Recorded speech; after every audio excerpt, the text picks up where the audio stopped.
Alrighty guys, we are back on the AnyLand Rev Pro. Let me quickly pull over and show you guys the bike. Hang on, give me 1 second. Okay, so this is what the bike is looking like right now. This is the infamous AnyLand Rev Pro, the automatic wheelie bike, which is honestly pretty cool. Pretty sure it's the first bike that actually comes with a Moxon controller stock that can auto wheelie, which is super cool.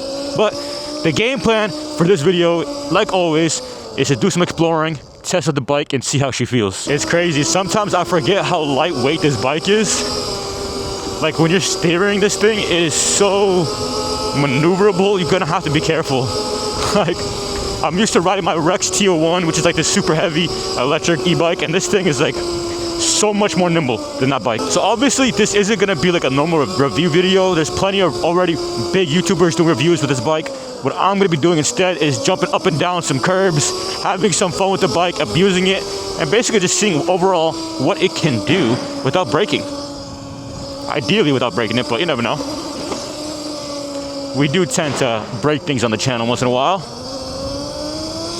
But I feel like that's what makes us different, is we're gonna really test out this bike and see what it can do. Let's jump off the curb right here. Coast is clear. Not too bad. It's a little weird. The suspension on these mini pit bikes are low-key getting better and better and cheaper. Not too sure how it's possible or how it makes sense, but it's what's happening. Hit a little bit of water. Okay. Damn, this thing is so unbelievably nimble. Like, I know I keep saying it, but trust me, this thing, like, if I just touch the freaking handlebars, it is going to turn fast. Let's jump off this one right here. Oh yeah, easy. Let's do a little brake test. Right now we're going up to 20 miles per hour, a little faster. 3, 2, 1. Oh yeah, it's got decent brakes, which is definitely what you need for the amount of power this bike has. I do believe it's a 48-volt system on this bike, which seems low, but you still get plenty of torque, so I'm really not complaining about it. I don't necessarily mind low voltage e-bikes as long as I still get torque. Like a low voltage hub motor e-bike would be a problem for me. Probably wouldn't enjoy it much, just because you're gonna have absolutely no torque. But something like this, I could be okay with. But still, probably one of the best looking mini e-motos out there in my opinion. I just love the way it looks. I love the way the plastics look. I also really love the coloring on this thing. It's kind of like this bluish, kind of gray, silver kind of color, as you can see right there, but I love it. I think it's a little bit more unique. Okay, and now we're gonna take a ride over here, because I know for a fact this alleyway over here is super bumpy. Yes, sir. All right, full blast ahead to see what she can do. Oh my gosh. Oh, whoa. Going full pin right now. Okay. Okay, it did good. Can't complain. Oh, wow. Again, I know it's like a show on camera, but trust me when I tell you, that alleyway is jacked up. Let's do a little brake test with the just rear brake. 3, 2, 1. Damn. We hit the brake probably close to that dumpster, and we made it all the way here. So not the worst, not the best. Again, it's off-road tires, so you really can't complain.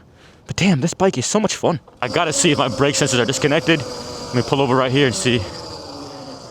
Let's see. So, still getting power with that.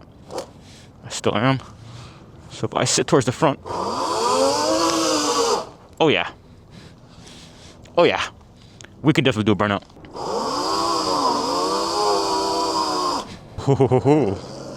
Okay, so it's confirmed. She can burn out relatively easily. I'm actually gonna, before I pull off, check the damage on the tires there. Actually, not bad. All things considered, not bad. I could definitely smell the smoke, but actually really solid tires on this bike, which is, again, surprising for the price. Now let's talk about the reason why you would want to buy this mini e-moto over others, because it's kind of simple. There's not much to think about. It's the fact that this thing comes with a Moxon controller. So if you're like me, who loves all things electric when it comes to bikes, but you never really got into wheeling because it's kind of sketchy and you don't want to get hurt, this could be a great way to at least practice and learn and slowly get into it more and more, because it kind of does have to work for you. It does all the balancing for you. All you gotta do is practice your throttle play, practice, not falling side to side, and then you can get it done. And obviously, I still don't know how to wheelie perfectly yet, but This bike has already helped me a good amount when it comes to practicing, so it has that going for itself.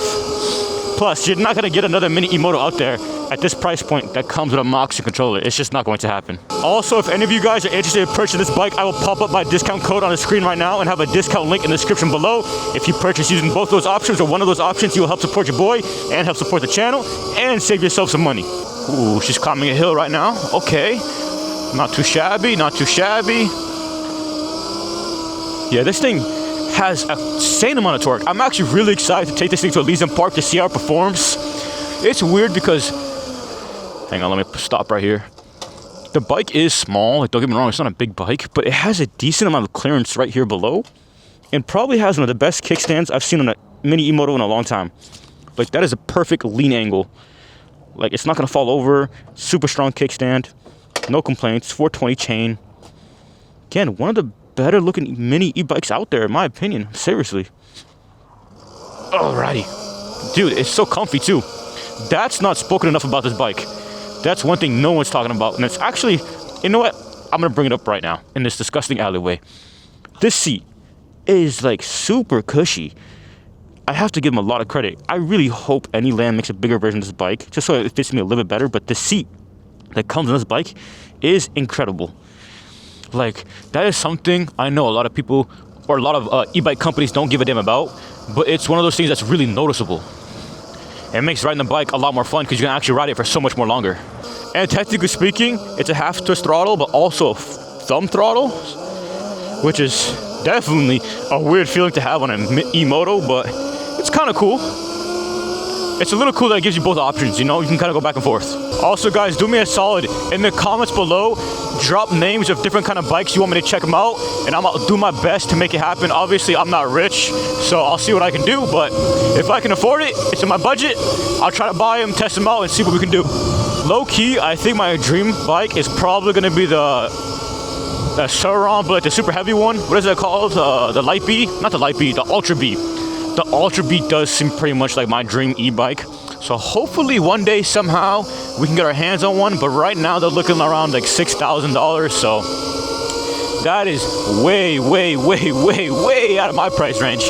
I'm thinking more like $3,000, maybe even less for these budget e-bikes.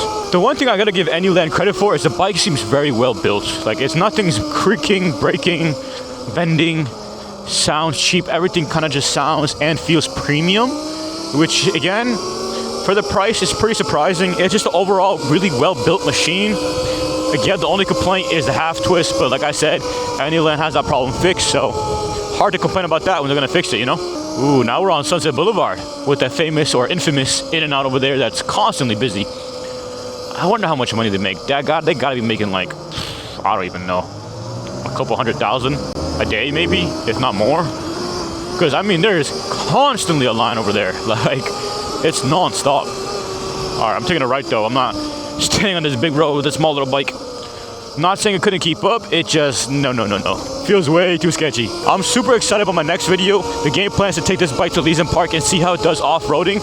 For some strange reason, I feel very confident on this bike. Don't really know how to explain it. I don't know if it's the tires, the build quality, or whatever the case may be, but I feel very confident this bike is going to perform very, very well off-roading, so I'm super excited to test that out.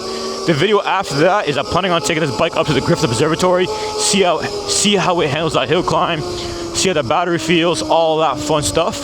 Ooh, there is low-key kind of like this big old jump. I want to see if this bike can clear it. There's only one way to know, and we're going to try it out right now. Let's see if she's got it. It's this spot right here. Yeah, bro. It's like weirdly super broken old. It wasn't this sharp before. Holy. Okay. We made it, though. We made it.